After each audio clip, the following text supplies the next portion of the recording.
Hello everyone, my partner Cameo unfortunately was not able to make it. She's currently shadowing a physician today.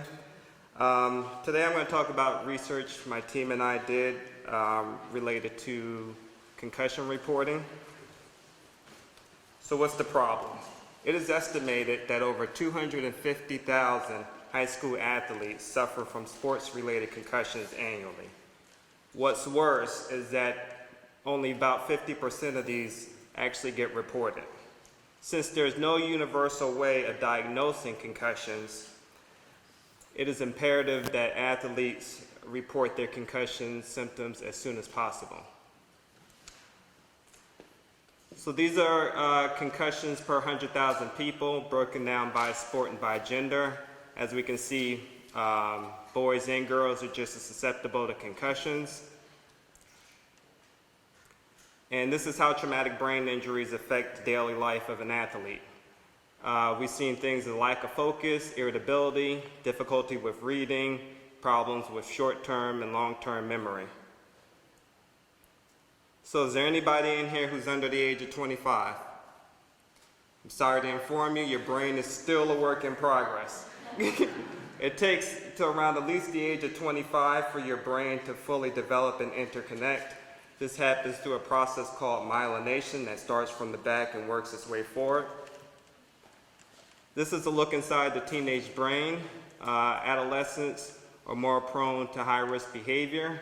As you can see in the prefrontal cortex area, which is one of the last places to fully develop and interconnect, teenagers are more prone to high-risk behavior.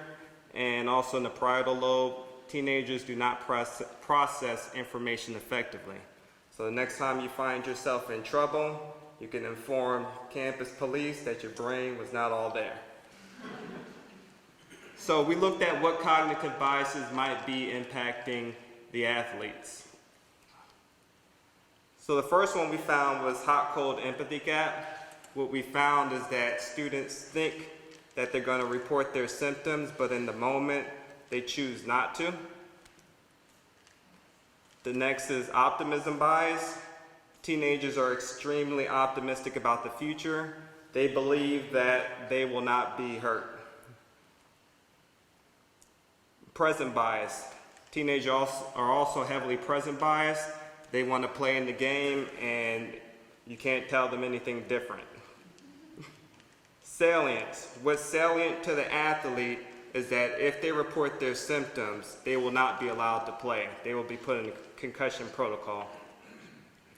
And social norms and status quo bias. The social norm for these athletes is that if you report your symptoms, you're seen as being weak, and over time that becomes the status quo, so they don't report their symptoms. So this is the reference network of the athlete. It's the people we care about when we make decisions.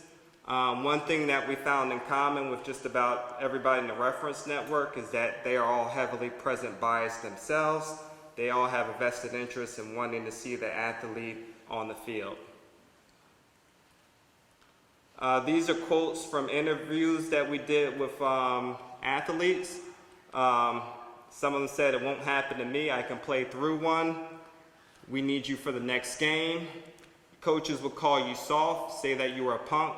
They would tell you to shake it off. It was a big game, my team needed me. Are we headed in the right direction? Currently, the diagnostic tool that's used for concussions is called the impact test. This is used by most schools.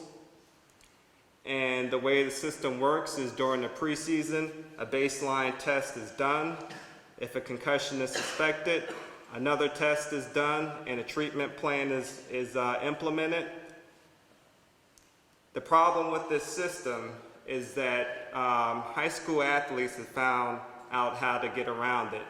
What high school athletes are currently doing is that they're intentionally trying to score a low baseline on their impact test, and it throws off the whole system and makes it hard for anyone to diagnose their concussions. Players do this because they could miss 3 weeks to a month of playing time. So we came up with 5 intervention ideas that we hope might be implemented. The first one is informational locker room. We think that this addresses present and optimism bias. What we want to do is to place informational posters on the wall to make the dangers of concussion more salient.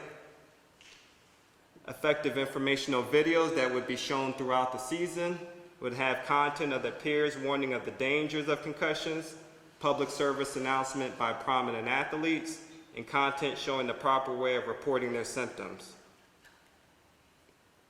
Referee engagement and training. What we'd like to see is referees get advanced training and being able to diagnose concussion symptoms.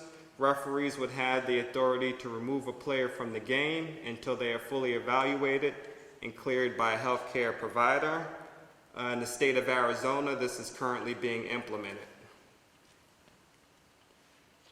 A text messaging alert system. Athletes and their families would get monthly messages reminding them of the symptoms of concussions.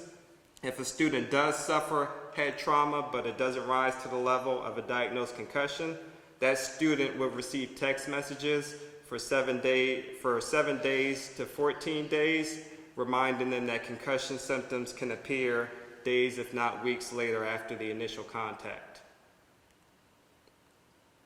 And the buddy system. Athletes would pre-commit before the season starts to report their teammates' concussion symptoms. What we found with our interviews with athletes is that they said that they would be willing to report their concussion symptoms if they knew that their teammates would also report theirs. So finally, I would like to thank Nathan Rosenstein for helping out, Tanner Nichols. They were in the class, our group project, behavioral health class, and we hope that some of these interventions could be implemented so we can tackle the concussion problem. Thank you.